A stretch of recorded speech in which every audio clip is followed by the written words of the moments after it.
Good morning guys. Nandito tayo sa gubat.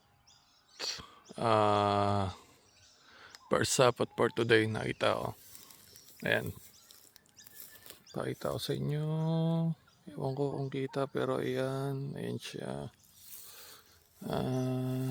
Hindi ko pa siya nakikita guys pero I'm 100% sure nandun siya. Ayan. Nandun siya. Sure bala ako guys. Ayan o. Yung mga clue sa paghahanap ng gagamba. Yung main sapot niya, dyan nakakonect sa taas. Tapos may pababang sapot na ganun. Explain ko sa inyo.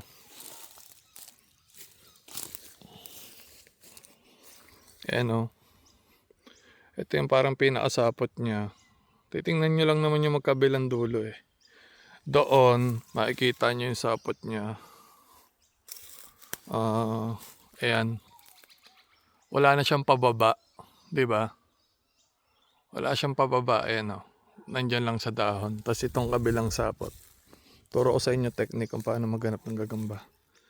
Yan, nakalagay siya dito pero may pababa siya.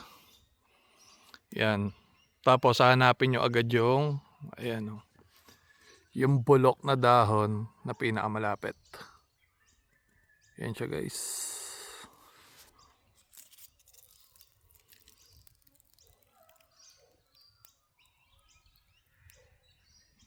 Yan. Ang ating first gagamba for today. Ano pa tayo? Let's go.